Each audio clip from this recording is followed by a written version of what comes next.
Saya dulu saudara kasih Tuhan Shalom.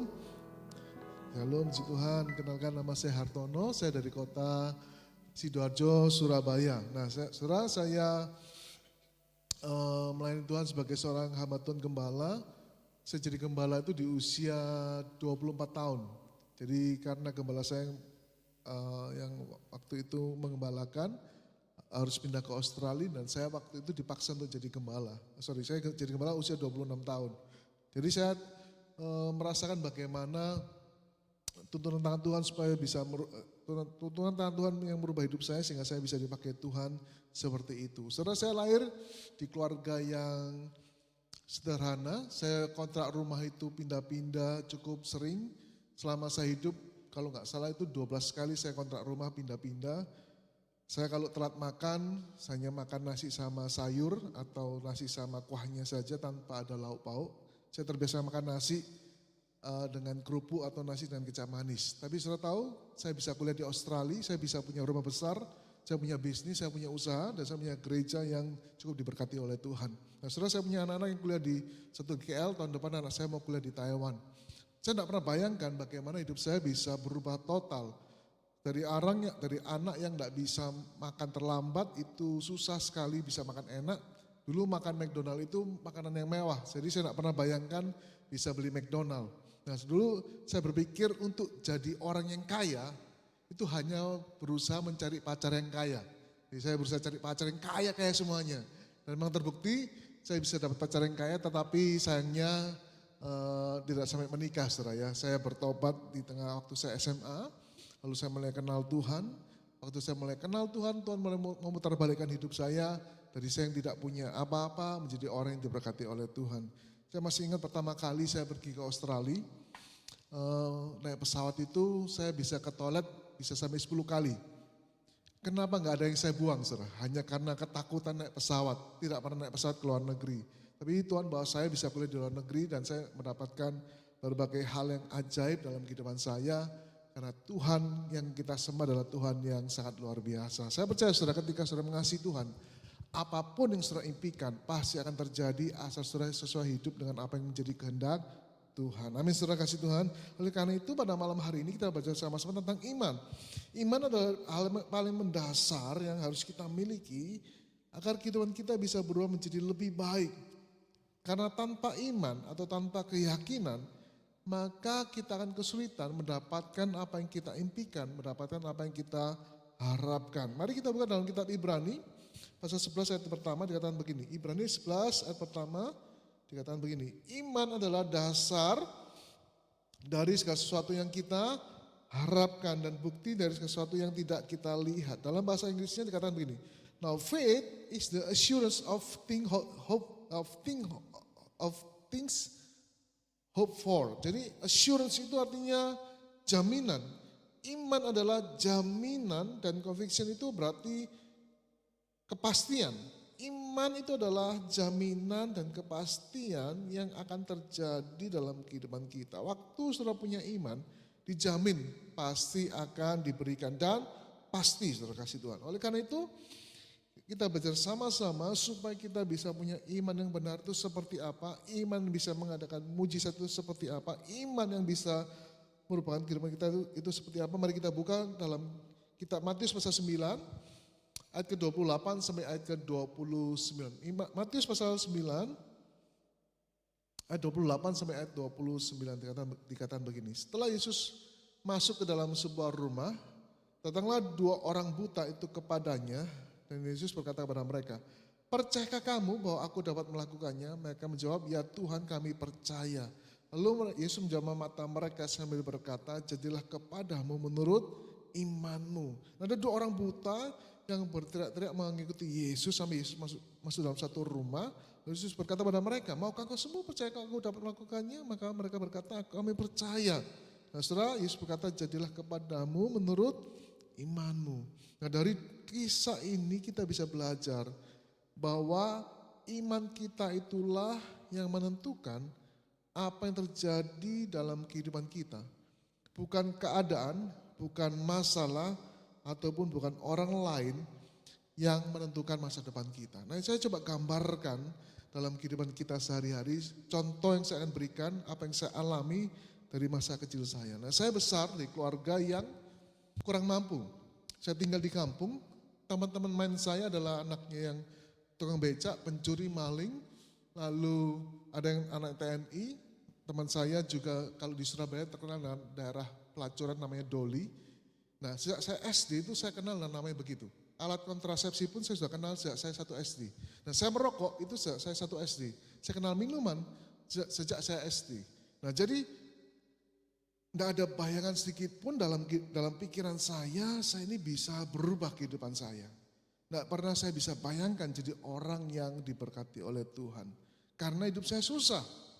Lalu bagaimana mungkin saya ini bisa berubah total. Nah, saudara bayangkan waktu saya lagi kecil pegang rokok, waktu saya masih SD ada ibu-ibu yang jalan dengan anaknya, lalu dia ngomong begini, kamu jangan sampai tiru anak seperti itu. Dia tunjuk diri saya, saudara. Jadi saya ini betapa rusaknya, betapa bejatnya, betapa saya tidak punya masa depan.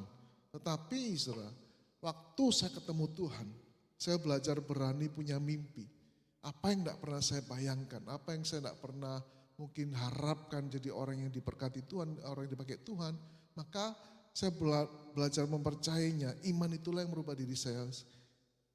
Bukan keadaan, bukan masalah juga bukan orang lain. Tahukah saudara waktu saya bertobat, saya kenal Tuhan. Lalu saya dipenuhi oleh Roh Kudus, saya bahasa roh.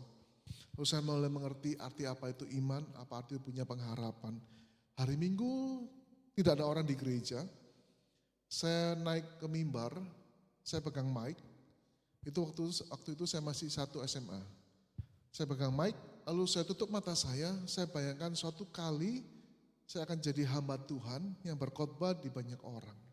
Lalu saya bayangkan pula suatu kali saya akan jadi orang yang kaya, orang yang punya banyak uang. Saya mau beli baju, saya mau beli sepatu, saya mau beli mobil, saya punya rumah besar, apapun itu saya bayangkan. Waktu saya di mimbar, tutup mata saya pegang mic. Saya bayangkan diri saya pakai baju bagus, pakai tas bagus, saudara saya bayangkan saya punya uang banyak, lalu saya juga dipakai oleh Tuhan, melayani Tuhan. Tahukah saudara Tuhan menggenapinya melebihi daripada apa yang saya bayangkan. Pertanyaannya adalah, apakah saudara punya bayangan buat masa depan saudara? Apakah saudara punya impian buat masa depan saudara? Atau saudara hanya jalan hidupnya begini aja? Ya sekolah-sekolah, nanti kuliah-kuliah, ketemu jodoh, cari pacaran aja, enggak punya bayangan, mau punya rumah kah, mau pelayanan seperti apa, mau punya usaha atau punya pekerjaan seperti apa, sudah enggak punya bayangan. Nah, waktu sudah punya bayangan, sudah punya impian, maka demikian pula itulah yang akan saudara dapatkan. Saya dulu punya teman-teman yang kaya, ganteng, keren saudara, tapi rusak hidupnya, mereka narkoba, mereka merokok, enggak punya impian.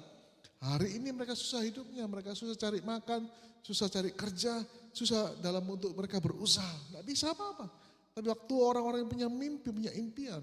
Teman saya nggak punya apa-apa, saudara jadi orang yang sangat diberkati oleh Tuhan. Saya punya teman satu waktu saya kuliah di Australia, namanya Agus. Saudara. Agus ini pendek, kurus, ya. Kalau kurus saya bisa lihat contohnya banyak di sini, banyak orang kurus ternyata ya di Pontianak ini. Kurus gitu, kecil-kecil, pendek, saudara. Lihat modelnya itu bukan model orang yang pinter, tapi dia cinta Tuhan tiap pagi. Kalau kami di apartemen, jam 6 dia bangun, dia doa penyembahan. Terus dia penyembahan, suatu kali dia kuliah terpaksa pulang ke Indonesia karena krisis moneter tahun 98. Lalu dia pulang. Nah, tahukah saudara ketika dia pulang, ternyata saya baru tahu dia tuh punya impian, punya cita-cita menjadi seorang pilot. Saudara dari orang yang pendek, bungkuk gitu, dipakai Tuhan menjadi pilot Air Asia terbang ke luar negeri kemana-mana. Sampai dengan hari ini, dipakai Tuhan luar biasa. Nah, saya punya kakak sepupu saya ini juga sama, saudara, ngalami Tuhan yang luar biasa. Kakak sepupu saya ini, papanya meninggal, jadi saya punya paman meninggal, papanya meninggal, mamanya menikah menjadi istri ketiga. Jadi harapannya itu tidak banyak. Tapi kakak saya ini pintar sekali, ketemu Tuhan, dipenuhi Roh Kudus di rumah. Di SMA dia juara di sekolahnya, dapat beasiswa ke luar negeri tapi dia tidak ambil, dia cuma kuliah di ITB. S2 dia ngambil di Australia. Pulang, dari Australia, kerja di Bank HSBC waktu itu, hari ini sudah ganti namanya, kerja di Bank HSBC. Saya tahu hari ini dia sudah kelasnya CEO asuransi di satu perusahaan di Indonesia. Nah, saya coba intip gajinya. Gajinya tiap bulan itu per bulan 150 juta. Itu 5 tahun yang lalu, saudara. Belum COVID. Nah, sekarang sudah lebih banyak.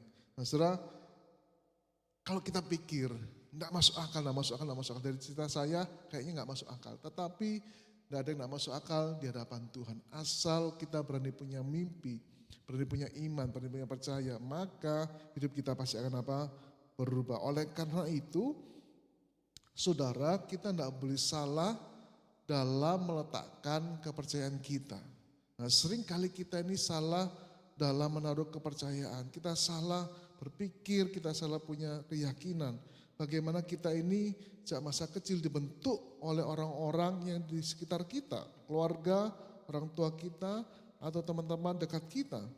Sehingga kita tidak bisa punya percaya yang lebih daripada apa yang mereka percayai. Nah, kita hanya percaya pada perkataan manusia, kita percaya pada pengalaman orang lain tanpa kita melihat kebenaran firman Tuhan. Nah, kita mesti belajar mengganti kepercayaan kita. Kalau kita berkata, teman-teman sudah berkata bahwa tidak mungkin kamu bisa dapat hal itu, tidak mungkin kamu bisa punya masa depan yang besar, masa depan yang baik. Nah, saudara, kalau saudara punya hal-hal yang demikian negatif itu, maka waktunya saudara mengganti kepercayaan saudara. Karena saudara tidak ada hal yang bisa merubah hidup kita selain daripada diri kita sendiri. Tuhan punya rencana yang baik, Tuhan punya rencana yang indah. Tapi waktu kita tidak mempercayai rencana Tuhan, maka kita tidak bisa dapatkan apa-apa daripada Tuhan. Kita seringkali salah, saudara.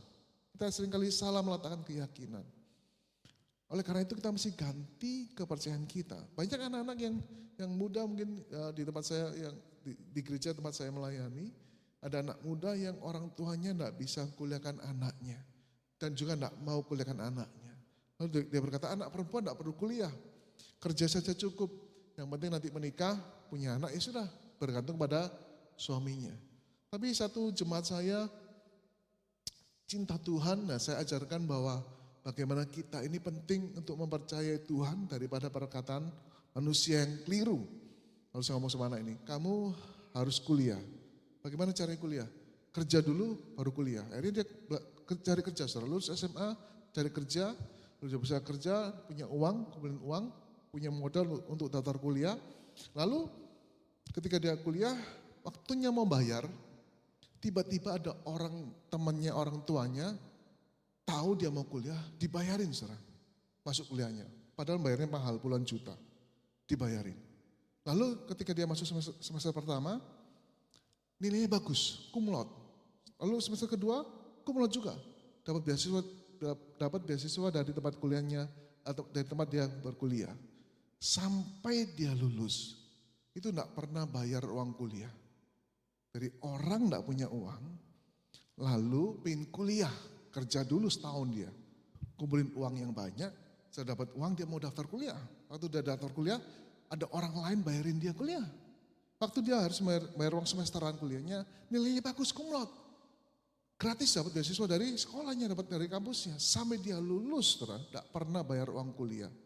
Nilainya semua cum laude. Belum di wisuda, perusahaan telepon dia terus. Ditampung, mau tak enggak kerja perusahaan A, B, C. Sebenarnya hari ini dari berkat itu luar biasa. Nah, bagaimana cara berubah?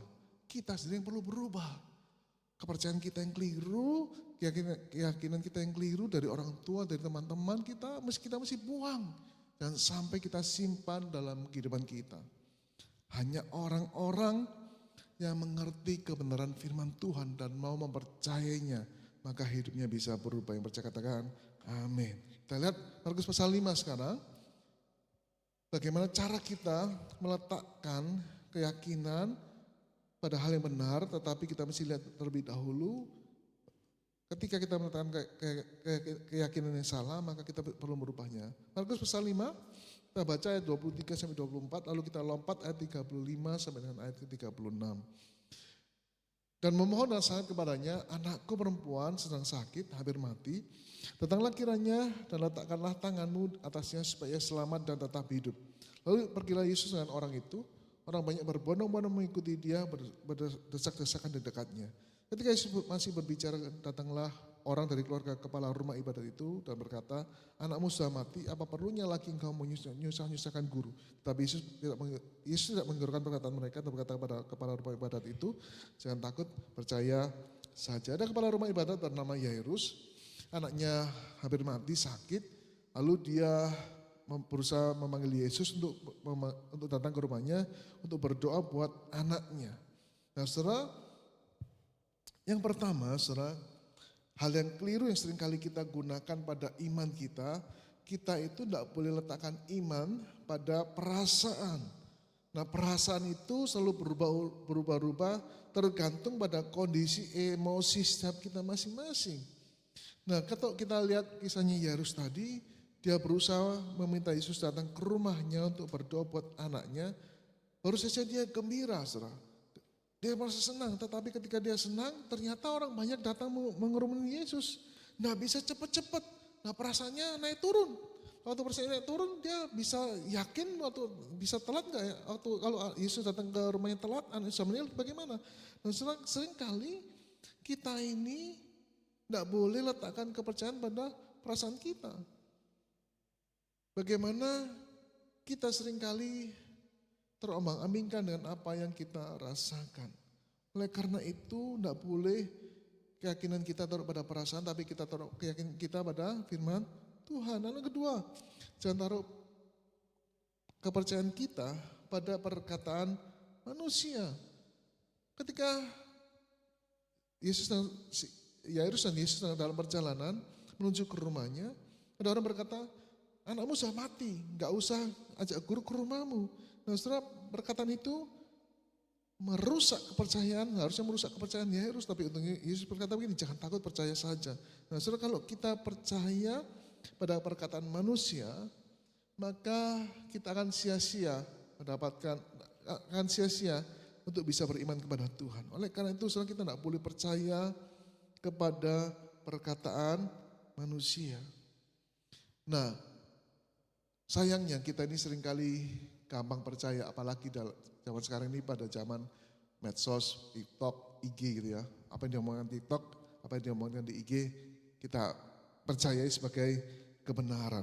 Nah, saudara, kita tidak boleh percaya perkataan manusia itu yang bukan atau yang berseberangan dengan firman Tuhan, kita tidak boleh mempercayainya. Karena itu bukan firman Tuhan, itu bukan realita, itu bukan kenyataan. Apa yang dikatakan manusia itu terbatas, tapi Tuhan kita Tuhan yang tidak terbatas. Kita masih belajar, saudara, yang tidak kita yang manusia menurut manusia itu tidak masuk akal, tapi buat Tuhan kita adalah masuk akal. Saya masih ingat, saudara, ketika saya kuliah di Australia, saya ini kuliah di tengah-tengah krisis moneter. Jadi dolar dari harga 2.000 naik ke 10.000.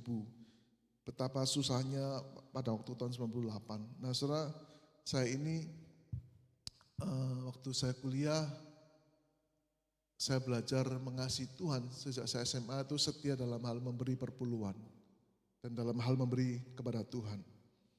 Saya kuliah itu dapat uang dari orang tua saya cuma terbatas, hanya $800. $800 dipotong biaya apartemen itu 480, jadi sisa cuma $320. $320 dibagi per bulan saya $80, sisa $240. $240 dibagi biaya bus per minggu $20 kalikan 4 berarti 80, 240 dikurang lagi 80 tinggal 160. 160 itu dibagi 30 berarti berapa? Per hari cuma $5. Sekali makan di Australia itu $5 waktu itu. Sekarang sudah hampir $15-20 sekali makan. Saya tiap hari hanya makan Indomie, jadi saya benci namanya Indomie. Anak saya awalnya waktu belum kuliah di luar negeri itu Indomie seperti makan mewah. Begitu dia kuliah di luar negeri, pulang dia bilang Indomie itu menjengkelkan. Trauma dengan Indomie, tiap hari Indomie terus. Saya trauma dengan Indomie. Karena enggak bisa makan apa-apa, makanan paling murah itu adalah Indomie. Saya beli nasi itu enggak bisa. Saya susah sekali waktu itu saya di Australia. Tapi suatu kali ada hamba Tuhan khotbah di gereja Hillsong, itu dia bicara begini, $1 itu 1 jiwa. Kamu nggak bisa menginjil, tapi uangmu bisa menyelamatkan banyak orang. Pada waktu itu di dompet saya tinggal $80.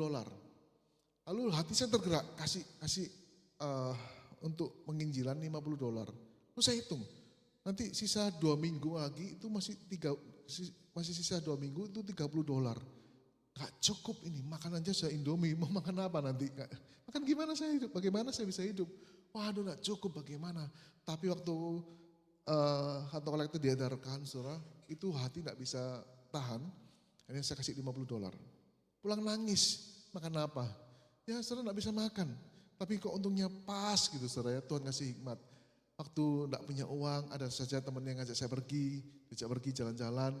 Nah biasanya kalau orang Australia itu cuek, pergi makan ya masing-masing. Tapi saya punya teman saya itu baik, kalau saudara kenal namanya Yohanes Kristianus atau Heni, ya Tangan Pengharapan di Jakarta itu teman saya. Dan mereka itu yang sering kali ngajak saya pergi makan, pergi keluar, lalu waktu saya bilang saya tidak punya uang makan, mereka yang bayarin saudara. Jadi baiknya luar biasa. Nah pas itu saya bisa makan terus waktu saya tidak punya uang. Dan ketika tidak ada yang ngajak makan, saya punya hikmat. Saya ke rumah teman saya yang kira-kira mereka masak dan kira-kira mereka mau bagi makanan dengan saya. Jadi saya pas jam makan berkunjung ke rumah mereka. Ini saya punya makan. Nah, tahukah saudara, itu berlangsung hanya waktu sampai sekian bulan saja. Mulai sekian bulan berikutnya, saudara Tuhan berkati saya berlimpah-limpah. Saya punya uang, saudara senangnya luar biasa.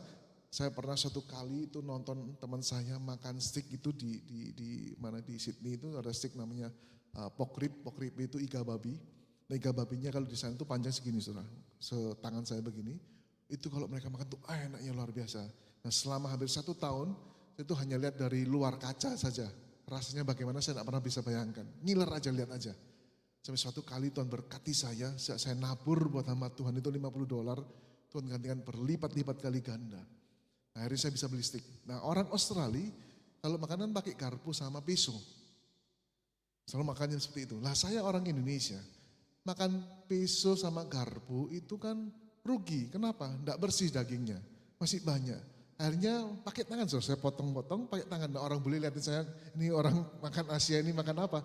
Makan pakai tangan, saya tidak malu, biarin aja mereka tidak bayar makanan saya. Akhirnya saya ambil, saya makan. Itu senangnya luar biasa, sampai tak tersisa, habis semuanya. Nah saudara lihat bagaimana waktu kita ini percaya pada firman Tuhan. Maka firman Tuhan bisa merubah kehidupan kita. Jadi kita tidak boleh percaya pada perkataan manusia. Dan juga kita tidak boleh percaya namanya dengan realita. Pada waktu Yesus sampai ke rumah Yairus, ternyata anaknya sudah mati. Tapi Yesus apa yang Yesus katakan pada Yairus, jangan takut. Anak itu tidak mati, tapi sedang tidur. Lalu orang-orang ketawa semuanya. Lalu Yesus berkata, tali takum, anaknya bisa hidup kembali. Nah saudara bayangkan begini, kalau sudah diperhadapkan dengan namanya kenyataan, maka saudara tidak boleh percaya kenyataan itu menjadi realita dalam kehidupan saudara. Jangan percaya, waktu mungkin saudara punya orang tua bangkrut, waktu saudara mungkin tidak bisa kuliah, jangan percaya tentang kebangkrutan, jangan percaya saudara tidak bisa kuliah, jangan percaya itu. Kenapa? Tuhan bisa merubah yang tidak masuk akal menjadi masuk akal. Buat kita kayaknya gak mungkin, buat kita kayaknya gak masuk akal. Tapi buat Tuhan itu bisa. Nah kita sendiri batasi kepercayaan kita ini. Kita gak percaya kepada Tuhan. Anak-anak jemaat saya saudara, tiba-tiba saja bangun tidur, dia bilang sama mamanya gini, "Mah kok gelap, nyalain lampunya." Lampu sudah nyala, kenapa kok gak nyalain lampunya? Dipikirin lampunya masih belum dinyalakan, ternyata anak ini mendadak buta. Tiba-tiba saja buta anak SMP saudara. Dibawa ke dokter, gak ada obatnya. Dokter Malaysia datang, ditanyain gak ada obatnya. Dokter bicara bahwa ini gak bisa sembuh. Mendadak buta gara-gara dia sakit tifus selama 2 minggu, lalu mendadak buta. Nah saya mendadak buta lalu bagaimana? Orang tuanya gak nyerah. Terus berdoa percaya. Sampai suatu kali istri saya dipanggil, doain anak itu jam 5 pagi, sebelum dia dibawa ke dokter, lalu istri saya bernubat begini, kamu akan bisa melihat dalam waktu yang dekat. Nah, saudara, kemudian anak ini bisa bangun tidur, tiba-tiba dia bisa lihat seberkas sinar. Lalu dia bisa lihat seberkas sinar, lalu dia mulai lihat, hari berikutnya mulai lihat bayang-bayang. Berikutnya lihat bayang-bayang lagi. Lalu minggu depannya lagi sudah pulih total. Hari ini bisa kuliah, dia bisa dapat nilai yang bagus, dia bisa juara dan bahkan nilainya bagus sekali. Nah, saudara, kita tidak boleh percaya pada namanya kenyataan. Yang boleh kita percaya adalah firman Tuhan. Berarti begini, Tuhan punya rencana yang baik buat kita. Bergantung bagaimana kita meresponi rencana Tuhan itu seperti apa. Diperlukan iman untuk bisa merubah hidup kita, diperlukan iman untuk bisa mencapai apa yang Tuhan rencanakan. Asal kita percaya pada perkataan firman Tuhan. Mari kita